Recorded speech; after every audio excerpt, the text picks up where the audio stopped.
Welcome into the Brookes Bench with your host, Brooke, aka Shiggy, and my co-host, Brooke. What's up, y'all? And Megan. What's up? I do it the same way every time. Oh, no, it's different.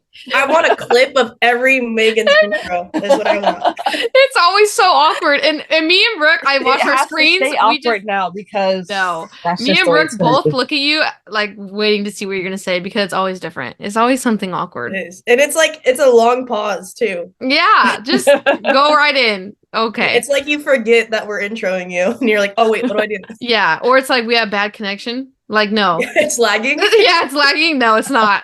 All right, well, welcome in. Hit that subscribe button. Smash that like button, please. Thank you. Comment, share. We appreciate, all your guys' support. And, follow us on social media. We post on there frequently. Also, if I might add about the comments, I did appreciate the comments. It's got some weird dust flying around here. Last week we were talking about the Pac-12 network, and somebody commented something about the contract Pac-12 has. So love that. Keep educating us, because I figured that would have been the case, but Pac-12 figured out. I know. Because all the Pac-12 games have been hecka close. All the way to the end, dude. What, Utah or somebody just lost today against Arizona? Yeah. So it's come on. The Pac-12 is tough, man. I'm tired of watching LSU play teams that don't need to be televised. Yeah. Yeah, we need to bring that to the forefront of the media, please. And thank you. But before we get into the news, there's some hot topics flowing through social media, and I want to get your guys' opinion because UConn's probably going to lose another player to an ACL or a knee injury. We don't know yet. Yeah. So what do you guys think about that? Because I feel like specifically UConn, their knee injuries are through the roof, and in the sport in general, I feel like we've lost a lot of people, and it's pretty early. So what do you guys think? Is it they're putting in too much work? Is it the athletic training? What are we thinking? Yeah, athletic trainers. It's going to be whatever they're doing in preseason to prepare them for the season. Yeah, I don't know. They got some bad juju over there. They need to light one of the what is it? Go around their practice gym and throw some sage. For real, it's crazy. UConn they have bad luck. Yeah. I just feel like it's just crazy. I don't know. I mean, we don't see the behind the scenes. We don't know what's going on, but yeah, I feel like though, if you've been following women's soccer specifically for the last year, maybe 2 years, and even today, was it today or yesterday, Sam Kerr, one of the biggest soccer stars right now, she just tore her ACL, and it was on a training day. It wasn't even in competition or anything. So it's yes, I agree. Athletic training, there needs to be some protocol of we need to strengthen those knees, because for me, when we were playing and lifting and stuff, that had impact on my knees, and what I found out of one way to do something to build that inner muscle was the exact opposite of what we were doing training wise. And so if I would have known that when we were freshmen in college, that probably would have helped me go a little bit longer. And luckily I never tore my ACL, thankfully, but I don't know. And also everybody's getting so much better and so much stronger, so much faster, that I don't think we're keeping up with that. And people just don't understand women's bodies as much as we need them to. I agree. I like that last comment. I feel like that I think there's ways, and people are living in the past a little bit. Have you guys seen those pictures of the trainers that have been with professional sports since the 70s? And you're all right, well, things have evolved. We need to keep evolving things, especially for women, because I feel like we're getting hurt the most. So it's just kind of come on now. If you're still using BMI for a woman's body, you don't belong in athletic training. Facts. I'm weak. But let us know. I'm sure someone out there that watches us knows the information, because I've heard there are special strength, there's special stretches to do that. Watched the NFL Quarterback, that TV show, I think on Netflix, and it shows Patrick Mahomes, his physical trainer trains him to get hit in his arms in ways that you don't normally get hit. So not the normal motions. He'll get hit all different ways, and it starts strengthening the muscle to know you're going to get hit in all kinds of ways, but you're stronger, I think that's how we have to start training. We can't just do the basic motions, the up and downs, we have to do the strengthening the weird inner muscles like Brookes said. So I don't know. And one thing too is like we need to stop highlighting, like, yes, strength training is great, but like also we don't need to be maxing out and PRing every other week. Like let's also focus on some like calisthenics, like rehab, putting the bands in with the knees. Like we don't have to have dumbbells for every exercise to fill a burn or gain muscle. So I think that's also a big thing with it. And strength trainers. So any strength trainers out there or athletic trainers, please leave your comments. We are genuinely curious. Please. Thank you. And the last hot topic I want to go over is this idea that basically when you go to the WNBA, you're going to lose all your NIL sponsorship and money, and you're going to take a pay cut. First of all, there's no salary in women's college sports. It's NIL. So first of all, there's that.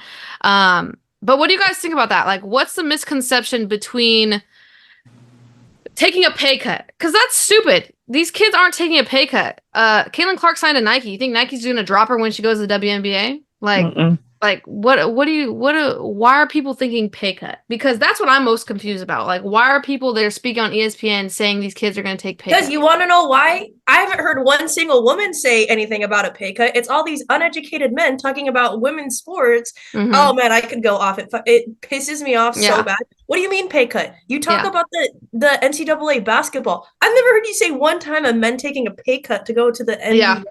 Like that doesn't make sense. Like stop being uneducated and talking about our sports. And if you are going to be, at least be humbled enough to be like, okay, wait, that was wrong. Like that one reporter talking about, oh, I think Iowa basketball is selling as many tickets as the men. Excuse me? Like they're selling out. I don't even think Iowa men's basketball sells out.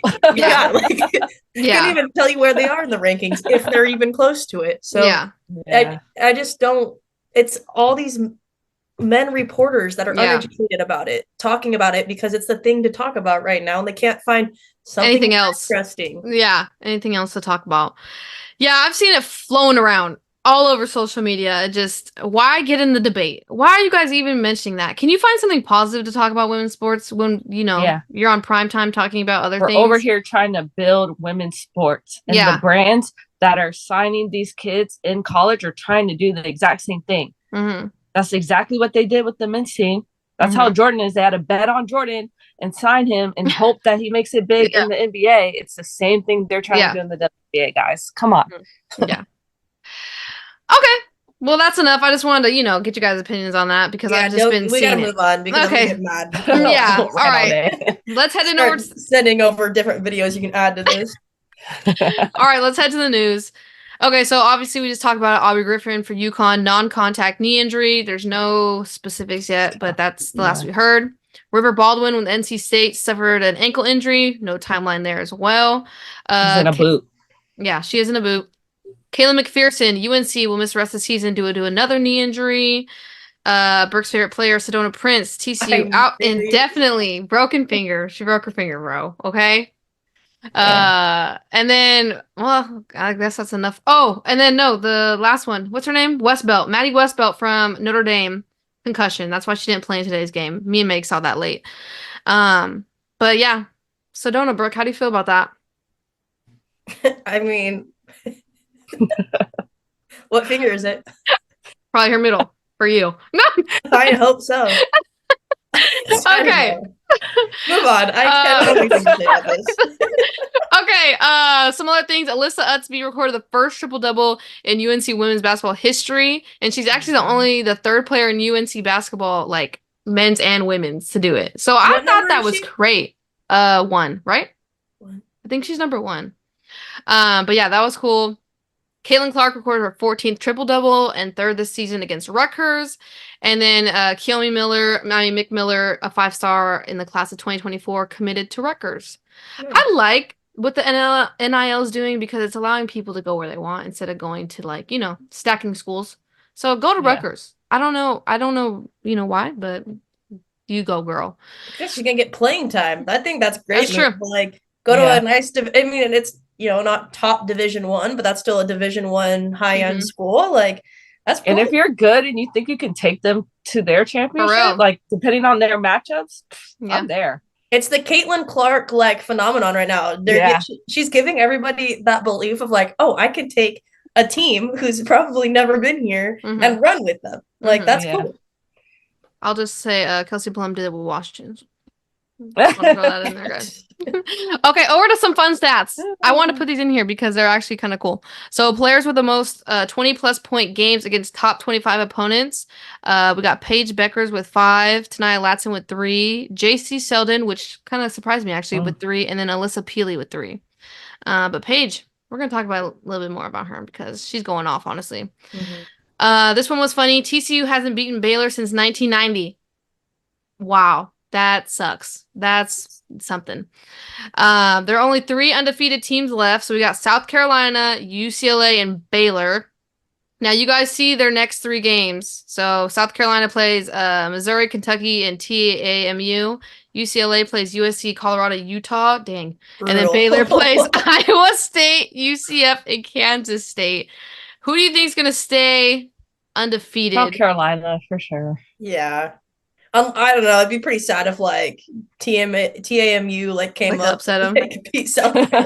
Hey, that UCLA next 3 games, if they come out undefeated after that, number 1. Don't worry, it'll be on Pac-12 network. You can't watch it anyway. You can't watch the game unless you have the service. Sorry, that's gonna be a crazy schedule. I think they should be number 1 though, and I'm a South Carolina fan here. But if they come out 3-0, that's tough. That's crazy. Low key, that should drop South Carolina like 1 or 2. Like, if they not if they lose. No, if they win, like if say UCLA and South Carolina both come out of that, like UCLA better be up above South Carolina. No, yeah, I agree. I think they should be number 1 because that'd be crazy if they do that. It's gonna be a hard road.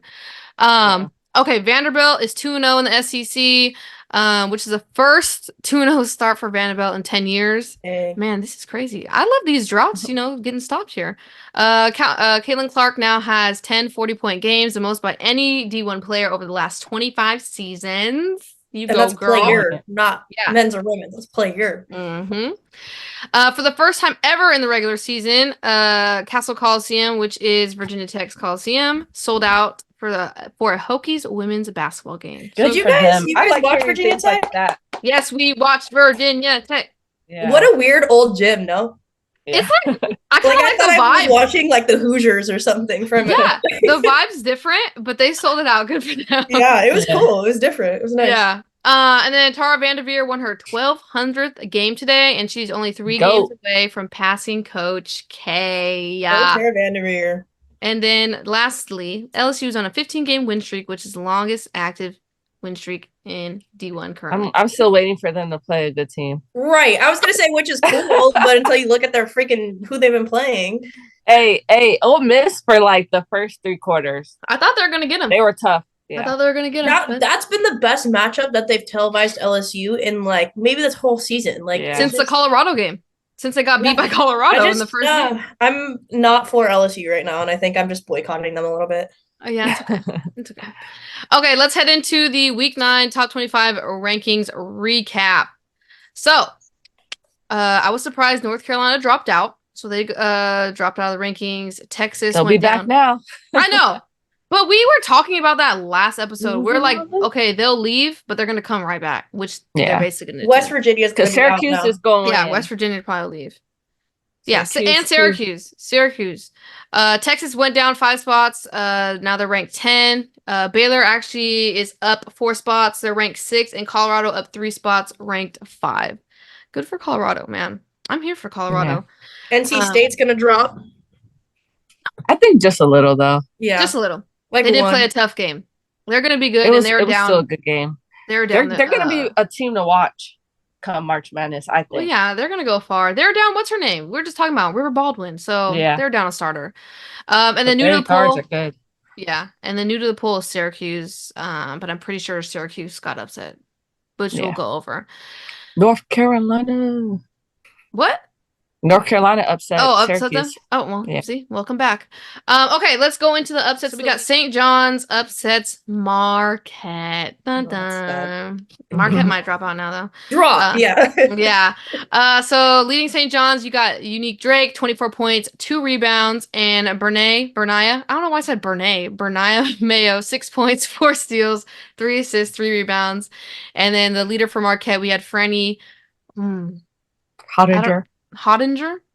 I don't think that's right, but okay, we'll go with that. 15 points, 6 rebounds, 2 assists. Wasn't St. John's in the tournament a couple years ago and they did pretty well? Am I making that up? Or was that men's? Wasn't it on the men's side though? It might have been. Yeah, I was gonna say I think that you're right. Was it? Yeah. No, it wasn't. It wasn't. No, it was. It was like the nun or the. No, that was. I know who you're talking about. That was the Chicago team, wasn't it? Showed up to Loyola Chicago. Yeah, I was rooting for them that year. Yeah, I know that was cool. Okay, over to the next upset, we got North Carolina upset Syracuse. So Alitza Utsby, 16 points, 16 rebounds, 10 assists. Maria, god dang, I'm going with it. 22 points. 22 points, 7 rebounds. And then for Syracuse, we had Daisha. There. That sounds good, right? 17 points, 3 rebounds. Yeah. I got all the hard names at the beginning, guys. I need to take one of those like pronunciation classes or something. Better you than me, so. Then over to Oklahoma State upsets TCU. Man, the TCU reign just took a tumble to the ground. You know, we kind of guessed that was gonna happen. Though. I know, but I was trying to root hard for them. You know, just try to, the grad transfer kind of thing. You know. Because we're old, that team's old. I'm trying to root for the oldies, No. So they're just need to let it go, Yeah, they gotta live their glory days over there. So Oklahoma State was led by Staley Hurd, 11 points, 6 assists, 6 rebounds, and then Lior Garzon, 10 points, 7 rebounds, 2 assists, and then TCU was led by Madison Connor, 20 points and 5 rebounds. The game of the week. Virginia Tech upsets NC State. Let's talk about it because this was crazy. It was kind of like Virginia Tech was not looking too good in that first half. I was like, ooh. Not at all. Nothing was you falling. would not have thought they were home. Nothing was falling. No good bounces. I was like, oh my gosh. And then the second half hit and they turned it on. Georgia Amore finally came alive, was hitting some shots. But man, the last 2 plays were crazy because they got lucky though. Who? Yeah. Isaiah James for North Carolina State got in foul trouble early. Oh, yeah, that's right. And the other girl. And they're missing their big. Yeah. So they did get lucky because they were so off the first half that they were lucky because of those things. It was just, what's her name? Sanaya Rivers? Sanaya Rivers, yeah.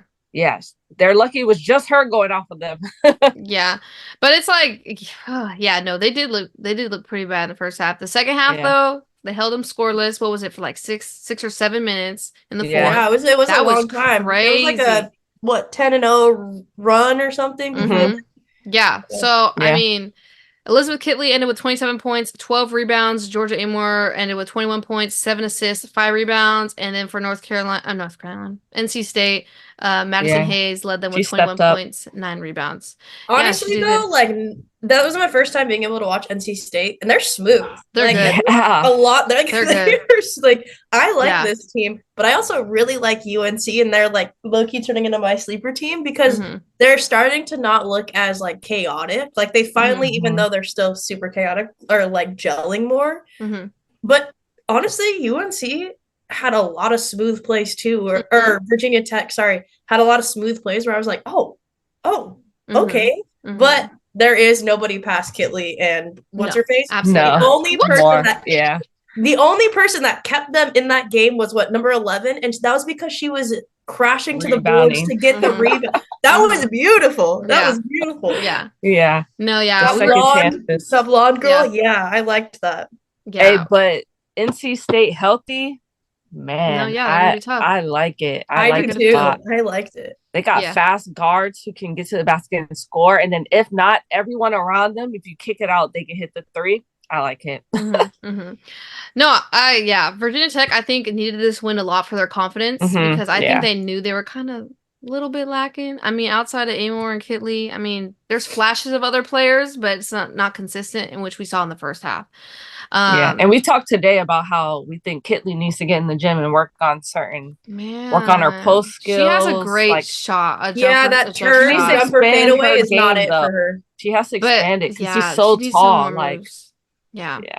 She did make that adjustment though. Like from the first half, she was getting the ball and then trying to figure out how to turn and fade away. Mm-hmm. And then in the second half, but when the ball was getting bounced to her, she would turn her body before she caught the ball. So that was the only adjustment that I think helped her. Mm-hmm.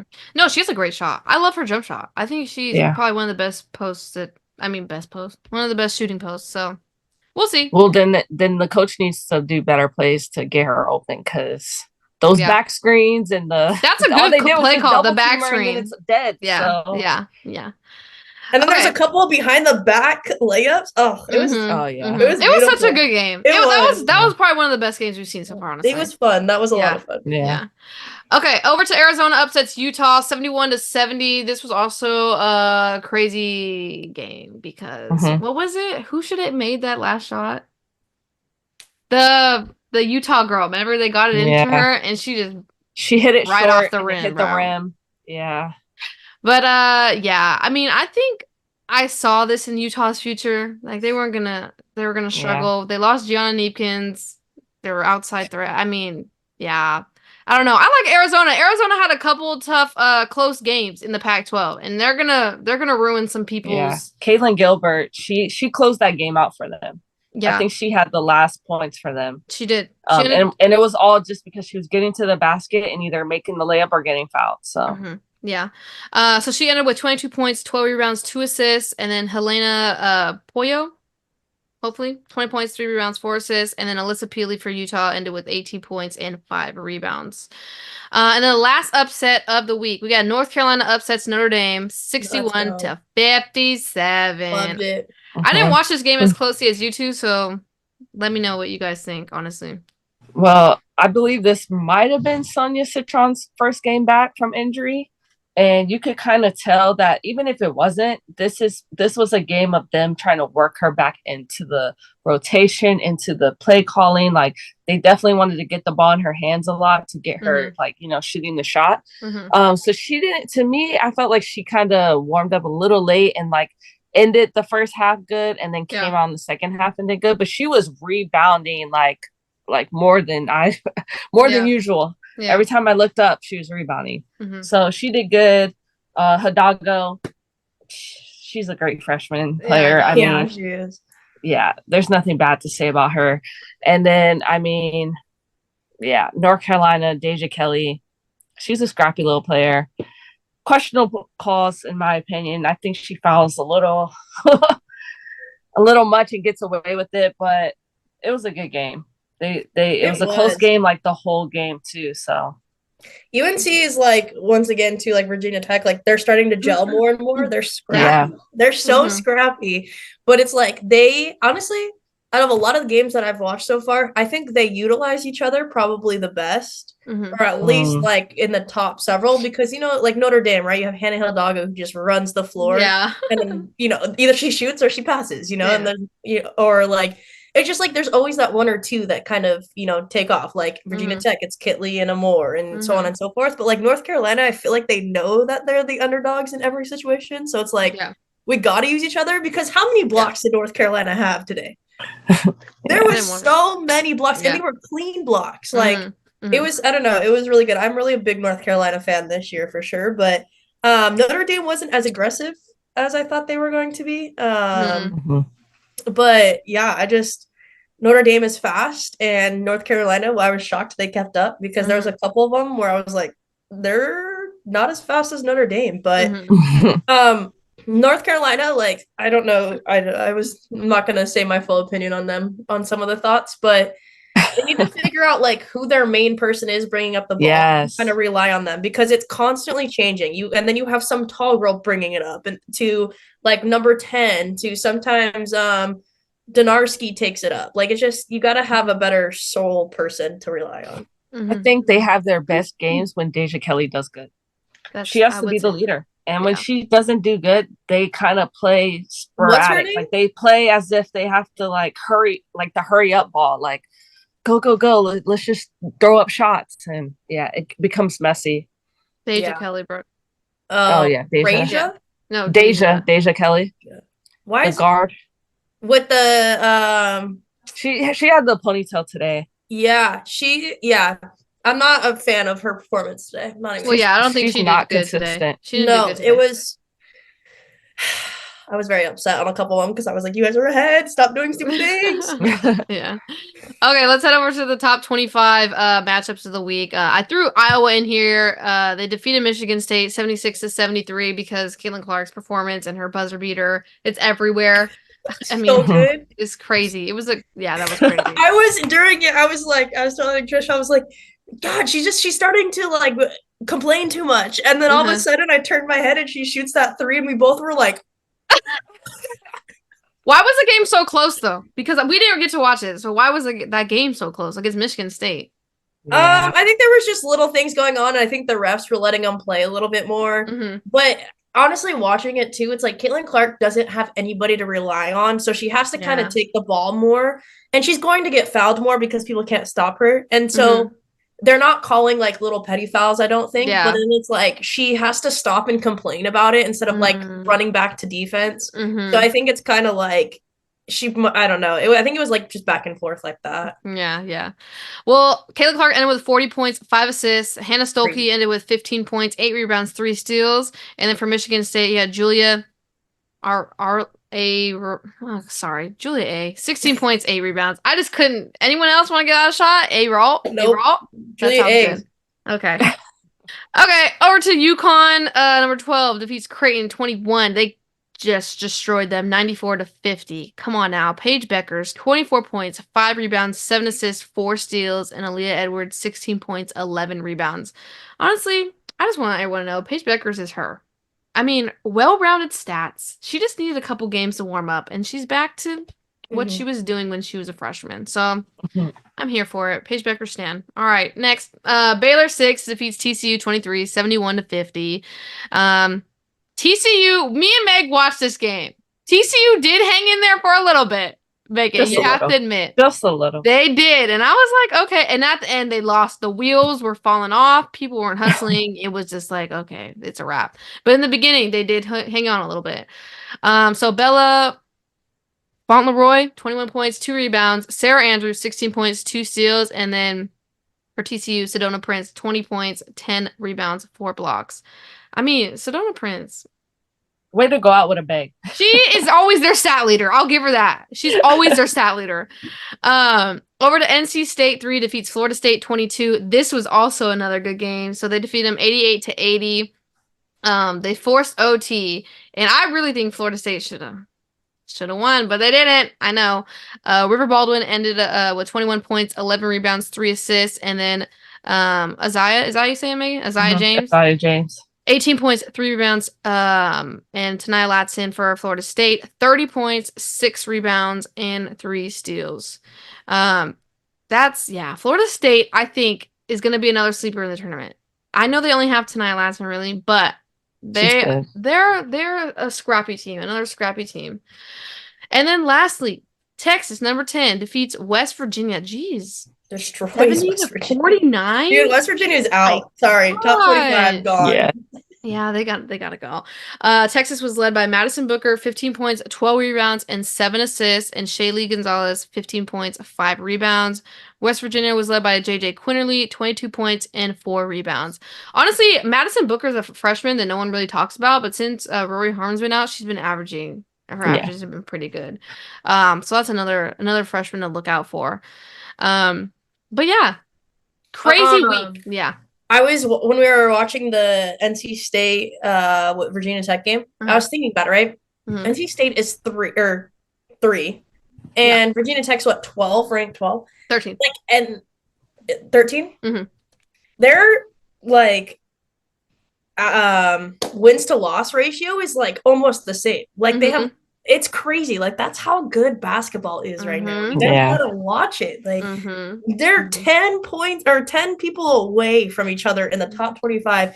and they put on a show, and they have almost the same record. Like, it is this. I feel like we just, and there's buzzer beaters every weekend. Oh like, my God, this is it's such great. an exciting time right now. And honestly, watch basketball. Honestly, March Madness is going to be insane. I don't even care about where everyone seeds because there's going to be so many upsets in the March Madness. It's going to be insane. Like, I can't wait for it, honestly. Oh, also, after the Iowa game, I don't know if you guys, because you guys didn't watch that one, right? The buzzer beater one? Mm-mm. Aaliyah Boston was like helping report after. Oh, I heard. Yeah, she did so good. I heard she did really good. Liked it. Yeah. She did a really good job. That's good. That's good. No, I heard she did good. I saw good things about her like all over social media. Yeah, very well spoken, asking good questions. I really liked it. That's cool. Well, I'm sure we'll see her in years to come, honestly. Just like, but let us know your guys' opinions. We talked about a lot. I can't even remember because we talked about so much. So just put your comment, your questions, whatever in the comments. Smash the like button.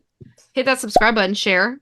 On the road to, I think we should say 1,000 subscribers because 500, that's cute. But on the road to 1,000. Oh yeah, it's cute. Don't take that away from us. That's hella cute. 500. No, for real. On the road to 500. Okay. But yeah, we'll be back next week with week 10 recap. But yeah, check out our highlights. Don't forget to check out the week 9 highlights. It's a good week. It is a good week. All right, we'll be back next week with more content. Peace. Bye, y'all.